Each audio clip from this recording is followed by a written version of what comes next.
Aí um dia essa pessoa vai encontrar a pessoa com a qual ele ou ela quer passar o resto da vida juntos. And they come to her and they say, they come to her and they say, I have all of this to give to you. I want to spend the rest of our lives together, and I have so much to give you. A outra pessoa vem até essa pessoa e diz, eu quero passar o resto das nossas vidas juntos, eu tenho tanto para te entregar. And then she says, E ela diz, this is all I have to give to you. isso é tudo que eu tenho, que me resta, que eu tenho para te dar. Is it much? Isso é suficiente? It's not a lot, Não é muito, but it's all she has because of the choices that she made. mas é tudo que restou devido às escolhas que ela fez. This next rose is going to represent a person who chose to stay abstinent. Essa próxima rosa representa uma pessoa que escolheu permanecer abstinente. And they are full. They are beautiful. Essa rosa está completa, está linda. And they've chosen to keep themselves till marriage. They've chosen to come to their person and say, I have all of this to give to you. E essa pessoa escolheu esperar até o casamento e dizer para aquela pessoa que vai ser o seu cônjuge, eu tenho tudo isso para te entregar.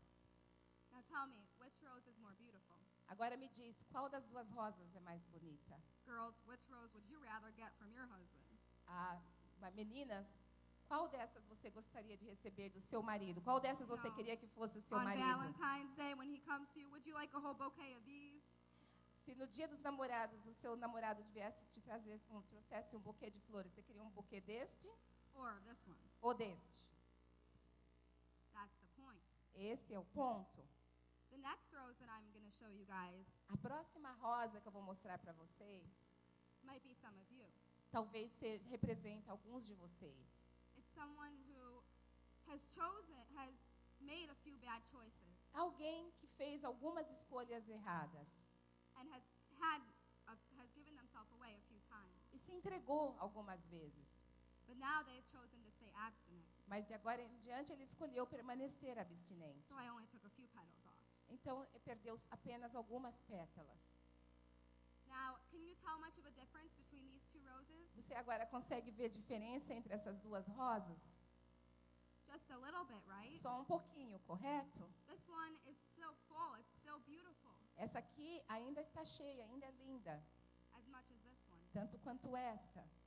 So this rose is probably not many of you here today. Essa rosa talvez não represente muitos de vocês aqui hoje. This rose is a person who's given their whole life. Essa aqui é uma pessoa que entregou toda a vida. And so this person is at the end of their life now. E essa pessoa agora já está no final da vida. But these people have chosen to stay abstinent. Mas essas pessoas aqui escolheram permanecer abstinentes. And these people have so much to give. E essas pessoas têm muito para dar. So now, and this presentation it doesn't obtain to anybody who has gone through any sexual rape or anything like that. Essa apresentação não se refere a ninguém que tenha passado por abuso ou por estupro. You didn't give yourself away. Você não se entregou para ninguém. In God's eyes, He still sees you as this beautiful, full flower. Se você é uma dessas pessoas, fique sabendo que aos olhos de Deus Ele ainda te vê como essa linda flor completa. And so today, the rest of you have a choice. Então hoje, o resto de vocês tem uma escolha. You could choose to keep being this beautiful flower, Você pode escolher permanecer essa linda rosa, or even if you have made a few bad choices, you can choose to become this flower who still has so much to give. e mesmo que você já tenha feito algumas más escolhas, você ainda pode escolher ser essa linda flor que tem ainda muito a dar. And that's all. É só isso. Thank you. Obrigada.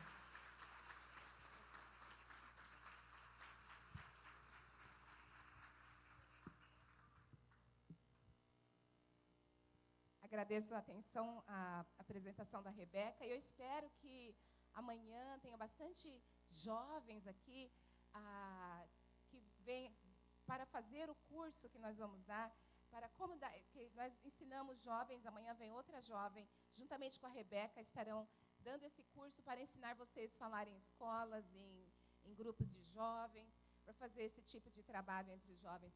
O nosso trabalho, irmãos, no Brasil for Life é ajudar as pessoas que estão enfrentando uma gravidez indesejada. Eu vejo que aqui tem muito jovem.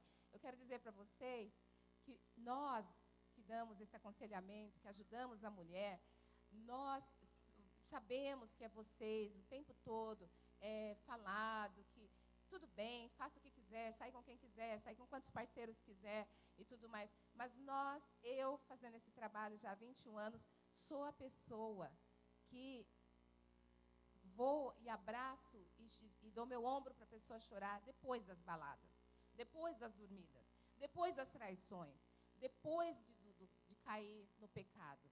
Então, eu quero que vocês fiquem sabendo que, apesar de vocês que são todos jovens, vocês são muito tentados. O inimigo certamente tenta vocês. Eu já fui jovem como vocês.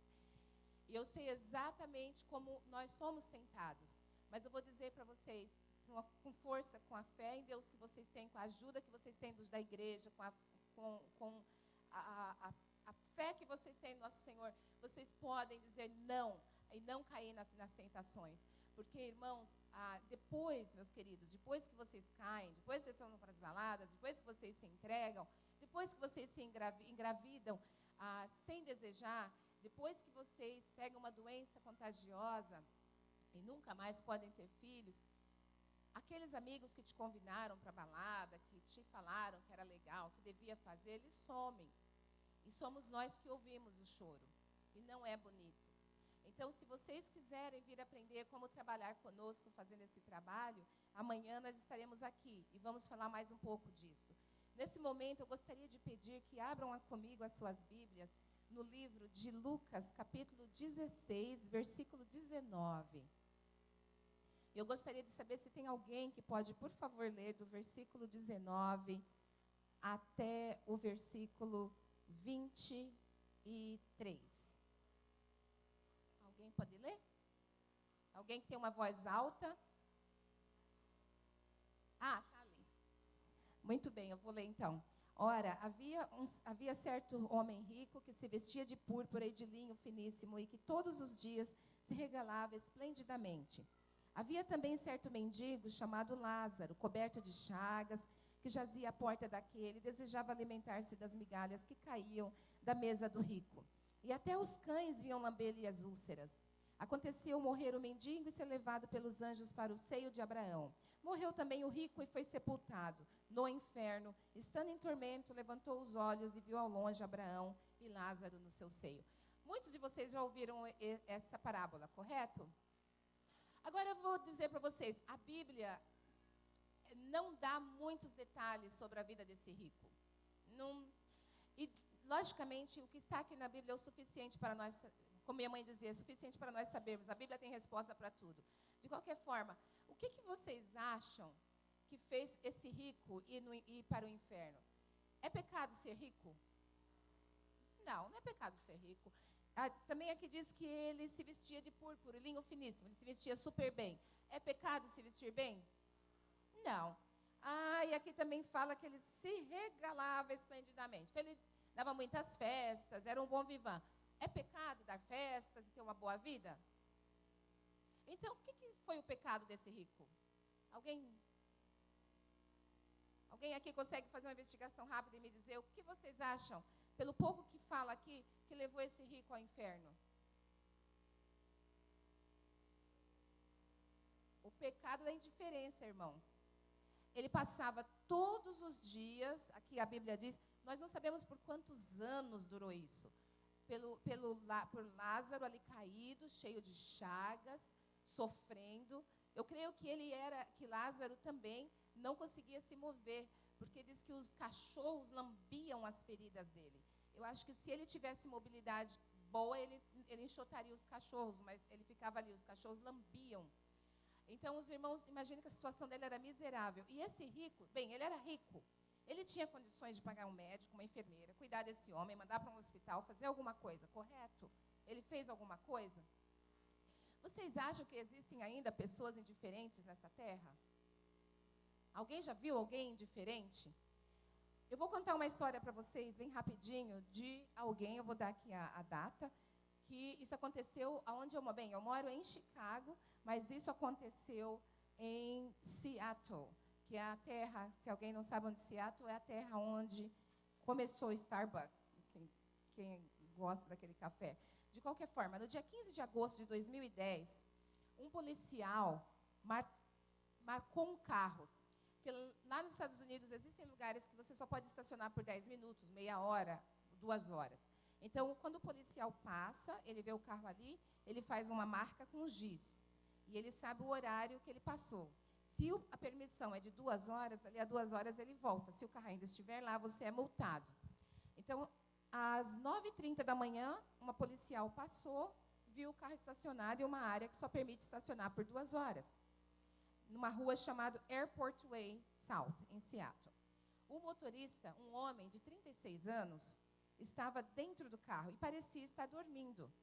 O policial fez só a marquinha no vidro, não olhou na cara do homem. Eu lembro, irmãos, que quando eu era bem jovem, a minha mãe, ela se preocupava muito com a salvação das almas. E toda vez que eu levava uma amiguinha em minha casa, ela vinha falar de Jesus para minha amiguinha, e eu falava, mãe, para de fazer isso, que eu fico com vergonha, eu tinha meus 12, 13 anos. E ela dizia, minha querida, você quer ver sua amiga no inferno? Você tem que amar as almas.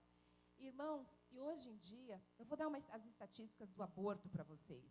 Vocês pensam que a mulher que faz o aborto, eu não vou perguntar se alguém aqui já fez aborto, e não quero saber, porque se você já fez aborto e foi salva, Jesus te perdoou, e isso não pertence mais à sua vida. Mas eu quero dizer para vocês que é um latrocínio, que estão havendo mortes incontáveis todos os dias, irmãos. Gostaria de pedir que todo mundo pisque agora. 1 segundo, pisque. Pois é, enquanto você piscou, 3,5 bebês foram abortados em algum lugar do mundo. São 3 vidas e meia, são quase 4 pessoas por segundo, irmãos, estão sendo abortados. É uma vida perfeita, exatamente como a sua. São seres humanos lindos, maravilhosos como vocês. Lembra, Deus não faz gente feia, irmãos. A Bíblia diz que nós somos feitos à imagem e semelhança do Deus Altíssimo. Então, se alguém alguma vez disse que você é feio, lembra, você diz, não, eu me pareço com Deus, eu sou bonito, eu sou bonita, vocês são lindos, porque nós somos feitos à imagem de Deus. Mas, irmãos, de acordo com o Instituto Guttmacher, que é um instituto a favor do aborto, eles são a favor do aborto, mas eles são os melhores em matéria de estatísticas sobre o aborto no mundo. De 44 a 50 milhões de pessoas são abortadas todos os anos no mundo.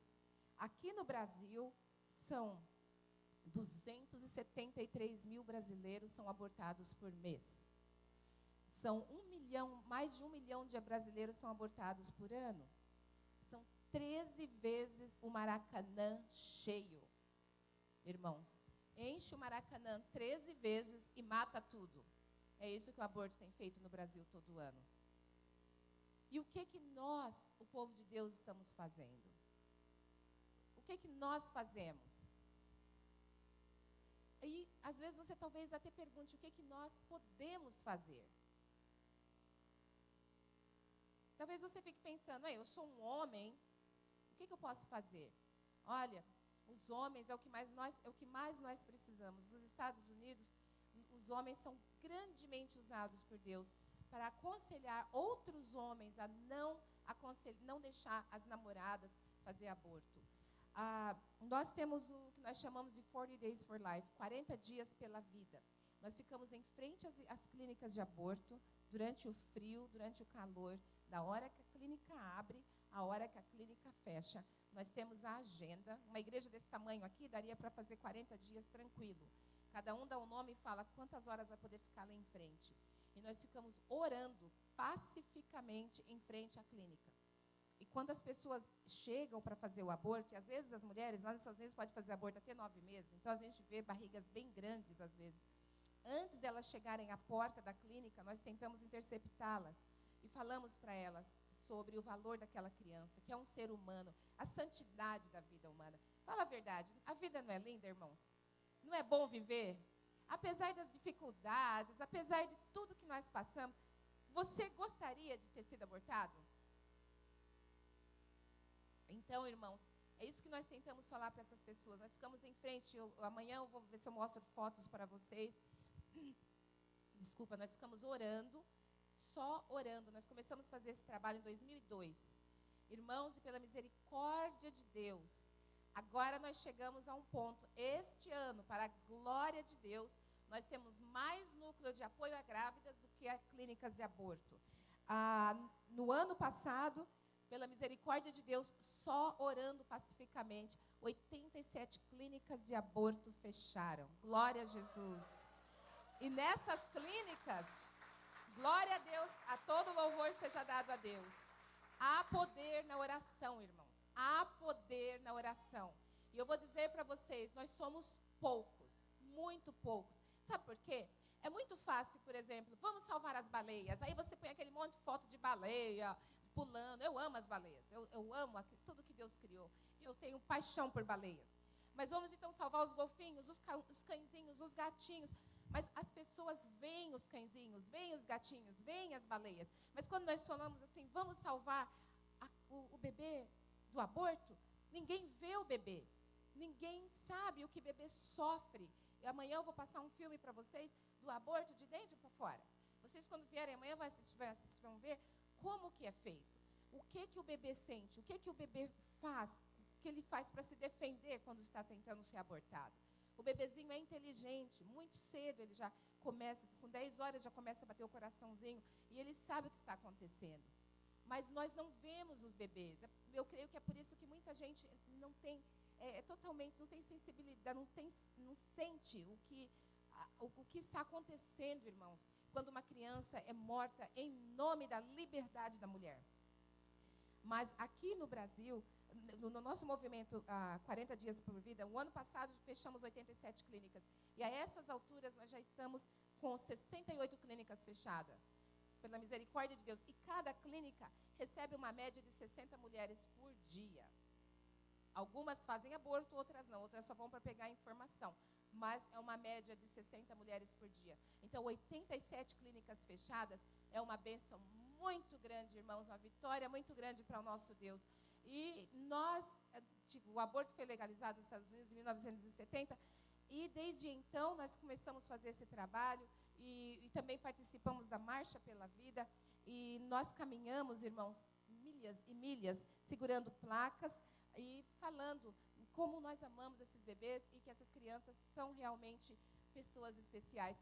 Na Marcha pela Vida, haviam 150 mil pessoas. A única coisa, assim, para mim, que é muito triste, é o fato de que, nos Estados Unidos, as pessoas mais envolvidas contra o aborto são apenas católicos. Evangélicos têm uma quantidade muito pouca, ao ponto de que, o ano passado, quando eu fui para a Marcha pela Vida em Washington, eu não encontrei um grupo de evangélicos, eu tive que me agrupar a uma arquidiocese lá de Ohio, de não sei aonde, porque todo mundo fica em grupos, orando e caminhando, segurando placas. E eu não consegui convencer um grupo de evangélicos americanos para ir para essa marcha. Então, é muito triste, e agora os próprios promotores da marcha estão tentando conquistar os evangélicos a fazer esse trabalho. Então, eu dou glória a Deus pela vida de vocês, pastor João e todos os pastores aqui, apóstolos, que estão fazendo isso, estão entregando a vida a esse trabalho. Porque, na verdade, o que vocês estão fazendo é gerando vida, irmãos. Cada mulher que não aborta, eu não sei quantos de vocês conhecem uma mulher que fez aborto aqui. Mas a mulher depois, o inimigo é muito bom para convencer a gente a fazer pecar. Todo mundo sabe disso. Ele te convence por A e por B que você deve pecar. Vamos fazer isso. A hora que você peca, a hora que você cai, ele sai e te deixa sozinho, deprimido. Então, a hora que a mulher faz o aborto, nos Estados Unidos, 30% dos suicídios são causados por mulheres que fizeram aborto e se arrependeram. Existem mulheres que fazem o aborto, depois ela fica pensando, hoje era para meu bebê fazer 1 ano de idade, hoje era para meu bebê estaria com 2 anos. Então, irmãos, e você talvez esteja pensando, o que a gente pode fazer? O que podemos fazer para ajudar uma mulher nessa situação? Uma que já fez o aborto, que está pensando em fazer o aborto. Mas primeiro de tudo, o que leva uma mulher a fazer o aborto? O que vocês acham que leva a mulher a fazer um aborto? Desespero, que mais? Falta de apoio. Apoio. E o que uma mulher sente durante a gravidez?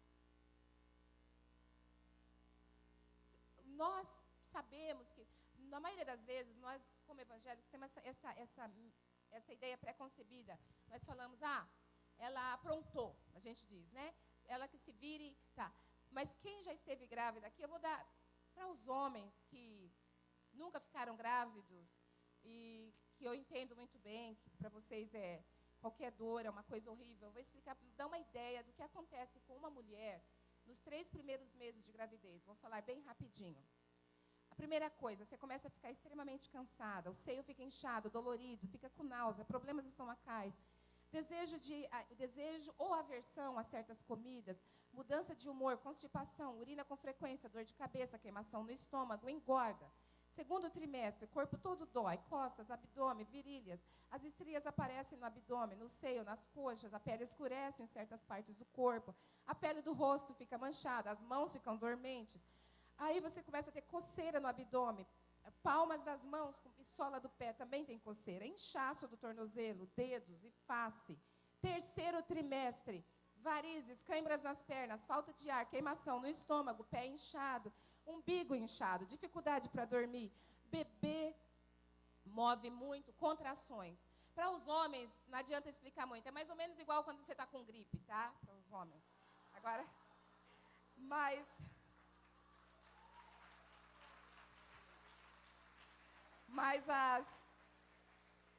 as mulheres que já tiveram bebês aqui, eu tenho certeza que consegue até acrescentar alguma coisa a essa lista. Concordam? Até faltou coisa na lista, né? Mas para os rapazes aí é mais ou menos igual quando você está gripado.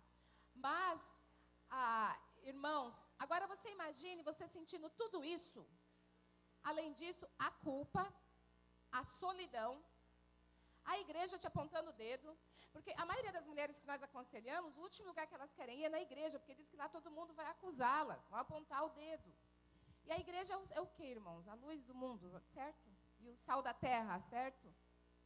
Nós não aconselhamos, não apoiamos que as pessoas saiam por aí engravidando, fazendo coisa errada, mas a hora que caiu, nós estamos na batalha, irmãos.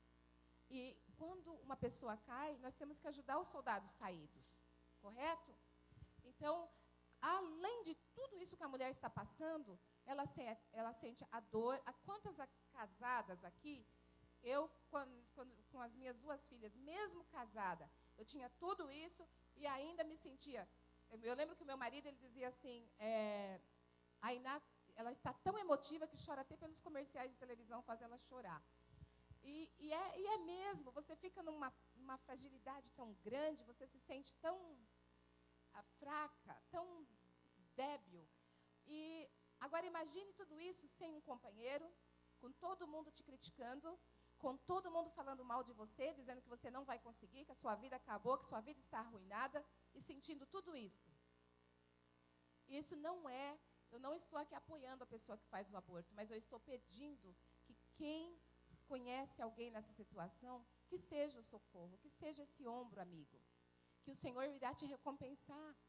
O nosso trabalho, irmãos, o trabalho que nós fazemos para ajudar essas mulheres consiste de, quando elas chegam na nossa clínica, no nosso núcleo, ou aqui na igreja, quando abrir o núcleo de ajuda, nós primeiro avisamos, fazemos propagandas. O Senhor tem sido misericordioso para conosco. Eu sinto que quando nós fazemos a obra de Deus, o Senhor vai abrindo as portas. Conforme nós vamos pisando, o Senhor vai criando o chão embaixo. Vamos pisando, o Senhor vai criando o chão embaixo.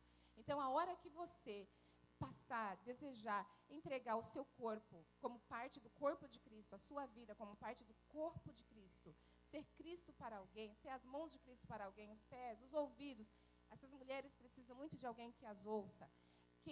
Quando você decide fazer isso, irmãos, o Senhor vai abrindo as portas para você. E você vai ajudando e você vai sendo cada vez mais abençoada. Só o Senhor sabe o quanto, só eu sei o quanto o Senhor tem me abençoado desde que eu comecei a fazer esse trabalho com os milhares de voluntários. Nós começamos em maio de 2000. Até hoje, mais de 10 mil mulheres já passaram pelas nossas portas.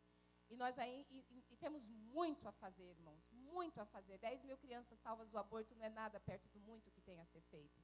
Mas nós precisamos de homens que tenham coragem de chegar para outro homem e falar, não deixa ela fazer o aborto. Dá uma força, fica com ela, casa com ela, fica com essa pessoa. Não deixa sua irmã fazer o aborto, não deixa sua tia fazer o aborto. Tem muito homem que dá dinheiro para a namorada fazer aborto. E nada como outro homem falando com eles para evitar isso. E nós, mulheres, quando elas vêm ao nosso núcleo, nós fazemos o teste de gravidez gratuito. E antes de dar resposta, nós lemos na Bíblia, à luz da Bíblia, o valor daquela criança. O valor da santidade da vida. E perguntamos se ela tem alguém que vai poder ajudá-la. É um curso todinho de aconselhamento que nós estaremos dando aqui amanhã e depois. Mas depois disso, irmãos, nós temos vários trabalhos que você pode fazer. Nós temos irmãs totalmente incapacitadas fisicamente, mas nós recebemos doações de roupas.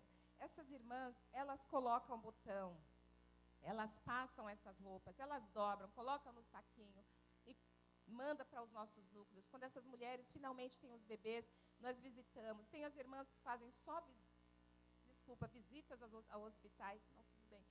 Fazem visitas aos hospitais.